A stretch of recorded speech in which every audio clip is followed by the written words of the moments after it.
नमस्कार। मेरे इस YouTube चैनल पर आप सभी का हार्दिक स्वागत है, अभिनंदन है। मेरे प्यारे बच्चों, माय डियर फ्रेंड्स, मैंने आप लोगों को बैलेंस डाइट, संतुलित आहार और फूड ग्रुप्स के बारे में विस्तार से चर्चा किया है। बताया है बैलेंस डाइट में क्या हमारे आहार में होना चाहिए, हमारे आहार में किन चीज़ों की कमी हो जाती है, किन की अधिकता होती है। और आप सब जानते हो, सबको आपको ज्ञात है कि बैलेंस डाइट में किन खाद्य पदार्थों की मात्रा की अधिकता होनी चाहिए और किसकी कम होनी चाहिए। आपको पता है, कहने की हमें ज़रूरत नहीं है। हम जानते हैं और आप भी जानते हो कि बैलेंस डाइट अगर हम लेते हैं तो हमारा स्वास्थ्य अच्छा रहता है, हमारे परिवार का स्वास्थ्य अच्छा रहता है। कितनी मात्रा में हमें कार्बोहाइड्रेट लेना चाहिए, कितनी मात्रा में हमें फैट लेना चाहिए, ये सारी चीज़ें मैंने आपको RDA 2020 जब पढ़ाया था तब भी बताया था। और बैलेंस डाइट किस पर डिपेंड करता है? वो करता है RDA 2020 पर। फिर आप लोगों की बार बार डिमांड आ रही है, मैडम RDA 2020 एक बार वापस समझा दीजिए। मैं ज़रूर समझा दूँगी, लेकिन मेरा आप लोगों से एक रिक्वेस्ट रहेगा कि जो मैंने आपको पढ़ाया, देखिए आपको कितना आता है, क्योंकि आप कितनी सीरियस हो TGT को लेकर के हम समझते हैं। आप सीरियस तो होंगे, आपके कमेंट से ऐसा लगता है कि आप बहुत उत्सुक हैं और बहुत मेहनत करते हैं। तो चलिए, इसी संदर्भ में आज मैं आपसे, जो आप कहते भी हो मैडम आपने न्यूट्रिशन पढ़ा दिया, मैडम आपने डाइट्स पढ़ा दी, मैडम उससे संबंधित MCQ करा दीजिए। तो चलो, आज मैं MCQ से संबंधित प्रश्नों को पूछ रही हूँ जो आपके बैलेंस डाइट और फूड ग्रुप्स से लिए गए हैं। और ये आपकी वीडियो से बाहर के क्वेश्चंस नहीं हैं, ये मैंने आपको वीडियो में बताया हुआ है। तो शुरू करें अपना। आंसर आपको देना पड़ेगा और इस क्वेश्चन का आंसर मैं आपको डिस्क्रिप्शन बॉक्स में ज़रूर डाल दूंगी। तो आप अपने क्वेश्चंस का जो आपने आंसर दिया है उसका मिलान कर लेना। चलो, पहला पूछती हूँ। सर्दी के मौसम में आधारीय चयापचय दर, सर्दी के मौसम में आधारीय चयापचय दर, जिसको हम कहते हैं basal metabolic rate, BMR, option है बढ़ जाता है, घट जाता है, कोई परिवर्तन नहीं होता है, या चौथा इनमें से कोई नहीं। आंसर ढूंढना आपको है। हमारे एक विद्यार्थी ने पूछा था, मैडम गर्मी के मौसम में हमारा BMR बढ़ जाता है या घट जाता है या कोई परिवर्तन नहीं होता है, प्लीज़ बताएं। आज मैं आप लोगों से यही प्रश्न पूछ रही हूँ कि सर्दी के मौसम में आधारीय चयापचय दर BMR बढ़ता है या घटता है या कोई परिवर्तन नहीं होता है, और जवाब आपको देना है। जो सर्दी के मौसम में होगा उसी का अपोजिट गर्मी के मौसम में होगा। हिंट दे दिया। क्वेश्चन नंबर 2, वह भोजन जिसमें सभी पौष्टिक तत्व व्यक्ति विशेष की शारीरिक मांग, आयु, वजन एवं क्रियाशीलता अवस्था आदि के अनुसार उचित मात्रा एवं अनुपात में मौजूद होते हैं, कहलाते हैं। पूरा स्टेटमेंट सुनना, मैं वापस दोहरा रही हूँ, ध्यान से सुनो। वह भोजन जिसमें सभी पौष्टिक तत्व व्यक्ति विशेष की शारीरिक मांग, आयु, वजन एवं क्रियाशीलता अवस्था आदि के अनुसार उचित मात्रा एवं अनुपात में मौजूद होते हैं, कहलाते हैं। क्या कहते हैं उसको? ऑप्शन बता रही हूँ। भोज्य समूह, भोज्य पदार्थ, संतुलित आहार, या इनमें से कोई नहीं। ऑप्शन फिर से सुन लो। भोज्य समूह, भोज्य पदार्थ, संतुलित आहार, और चौथा है इनमें से कोई नहीं। 2 प्रश्न हो गए आपके। तीसरे प्रश्न पर चलो आते हैं। तीसरा प्रश्न है, सबसे कम मात्रा में ऊर्जा उत्पादक भोज्य पदार्थों की आवश्यकता होती है। किसको? ऑप्शन सुनो। साधारण क्रियाशील व्यक्ति को, मध्यम क्रियाशील व्यक्ति को, अधिक क्रियाशील व्यक्ति को, या बुखार से पीड़ित व्यक्ति को? क्वेश्चन सुना, वापिस सुनाती हूँ। सबसे कम मात्रा में ऊर्जा उत्पादक भोज्य पदार्थों की आवश्यकता होती है किसको? ऑप्शन 4 है, यही आपके टीजीटी में आप पूछे जाते हैं। ऑप्शन देखो, साधारण क्रियाशील व्यक्ति को, मध्यम क्रियाशील व्यक्ति को, अधिक क्रियाशील व्यक्ति को, या बुखार से पीड़ित व्यक्ति को। आंसर कौन सा होगा बताना आपको है। चलो क्वेश्चन नंबर 4, शरीर निर्माणक एवं सुरक्षात्मक तत्वों की मांग बढ़ जाती है। शरीर निर्माणात्मक एवं सुरक्षात्मक तत्वों की मांग बढ़ जाती है। ऑप्शन पहला गर्भावस्था में, दूसरा धात्री अवस्था में, तीसरा वृद्धावस्था में, चौथा उपरोक्त सभी।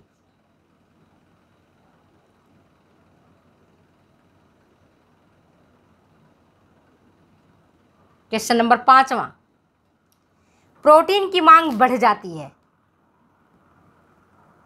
प्रोटीन की मांग बढ़ जाती है। ऑप्शन फर्स्ट क्षय रोग में, क्षय कहते हैं टीबी को, क्षय रोग में, बुखार लगने पर, गर्भावस्था में, उपरोक्त सभी। समझ गए? फिर से बोल रही हूँ, प्रोटीन की मांग बढ़ जाती है। पहला क्षय रोग की अवस्था में, दूसरा बुखार लगने पर, तीसरा गर्भावस्था में, और चौथा उपरोक्त सभी। आंसर कौन सा है? You have to give the answer.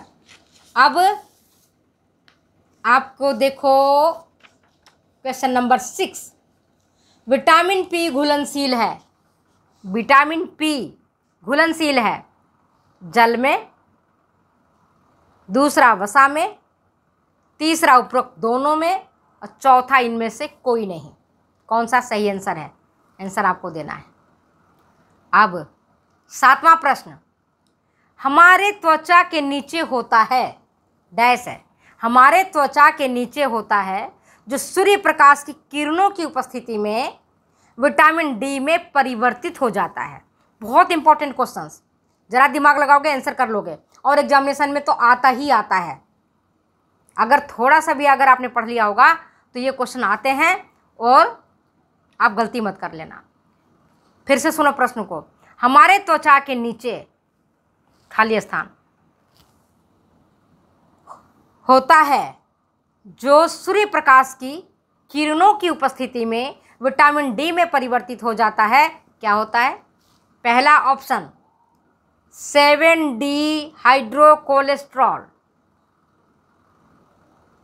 दूसरा रेटिनॉल, तीसरा अर्गोस्टिरॉल, चौथा एडिपोज टिश्यू। बताया हुआ आपको, आंसर ढूंढिए।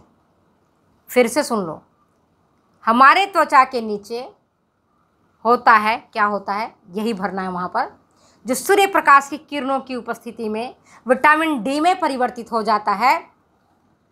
पहला ऑप्शन 7D हाइड्रोकोलेस्ट्रॉल, दूसरा रेटिनॉल, तीसरा अर्गिस्टिरॉल, और चौथा एडिपोज टिश्यू। अब क्वेश्चन नंबर 8 क्या है? विटामिन डी सबसे ज़्यादा मिलता है।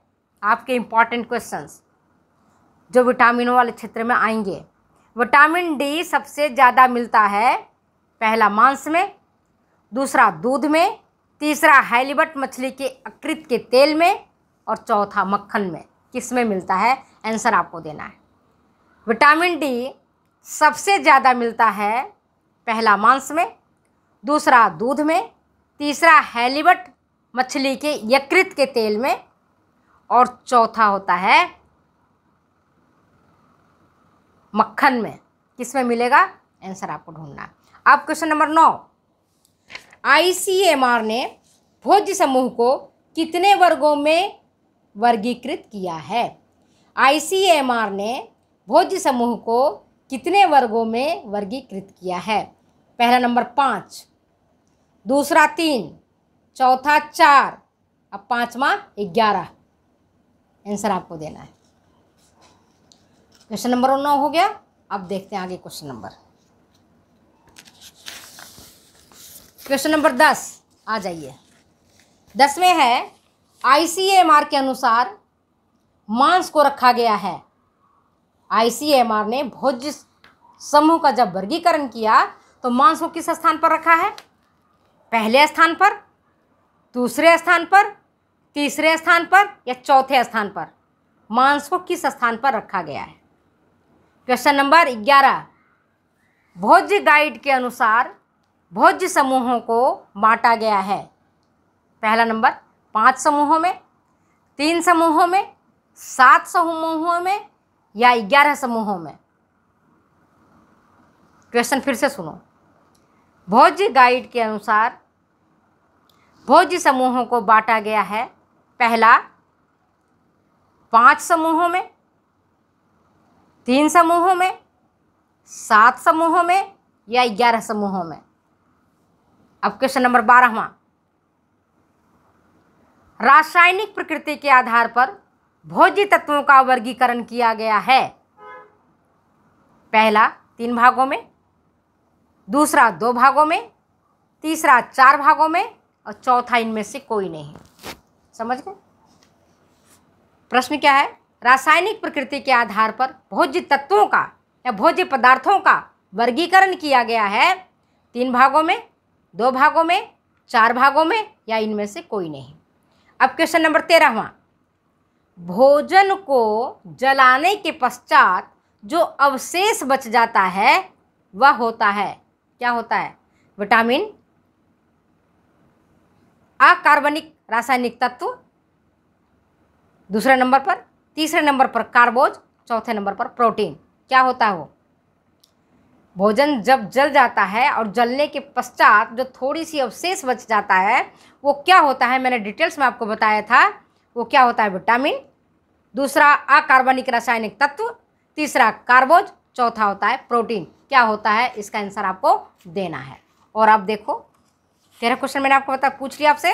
अब क्वेश्चन नंबर देखो 14वां, नस्वरता के आधार पर भोज्य पदार्थों को बांटा गया है।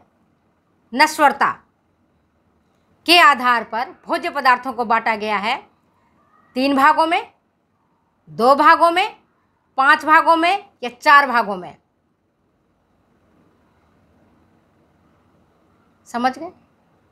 और अब क्वेश्चन नंबर 15वां, मसाले तथा अचार हैं। मसाले तथा अचार हैं।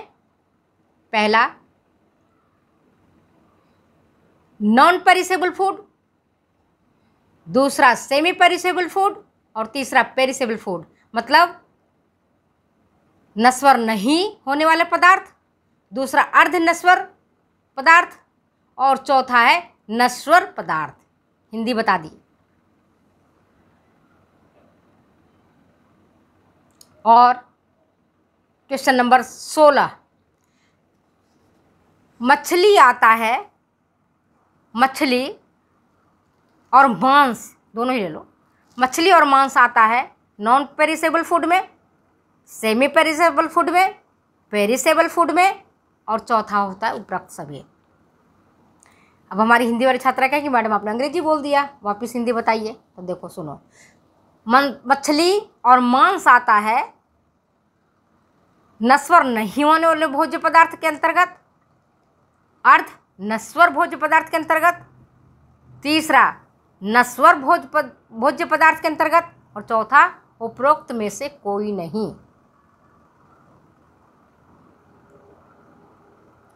और क्वेश्चन नंबर 17, सोयाबीन में प्रोटीन होता है। अक्सर क्वेश्चन पूछे जाते हैं, अक्सर क्वेश्चन पूछे जाते हैं सोयाबीन में प्रोटीन होता है। पहला नंबर 42 ग्राम पर 100 ग्राम, दूसरा नंबर 22 ग्राम पर 100 ग्राम, तीसरा नंबर 24 ग्राम पर 100 ग्राम और 12 ग्राम पर 100 ग्राम। पर 100 ग्राम मतलब 100 ग्राम दाल अगर लिया जाए तो उसमें प्रोटीन की कितनी मात्रा होती है यह पूछ रहे हैं हम। और उसमें किसमें? सोयाबीन में। सोयाबीन के बारे में मैंने बताया था कि इसको हम क्या कहते हैं? गरीबों का मांस कहते हैं, मीट फॉर पुअर्स, क्योंकि इसमें प्रोटीन की मात्रा सभी दाल ग्रुप में से सर्वाधिक होता है। तो कितना होता है ये मैंने आपसे पूछ लिया। अब देखो लास्ट क्वेश्चन, जल होता है हमारे शारीरिक वजन का जल कितना प्रतिशत है, इसका जवाब आपको देना है। जल होता है हमारे शारीरिक वजन का 75%, 55%, 66% या 50%। जवाब आपको देना है। समझ के बात को। अगर ये वीडियो आपको अच्छी लगती है तो बच्चों शेयर करो, कमेंट करो, लाइक करें और सब्सक्राइब करना ना भूलें। दूसरे बच्चों को भी आप शेयर करते रहें, जिससे कि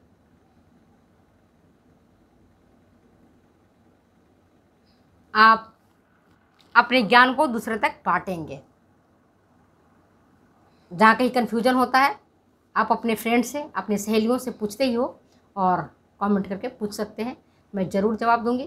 थैंक यू। फिर मिलते हैं अगले वीडियो में अगले एपिसोड के साथ। नमस्कार।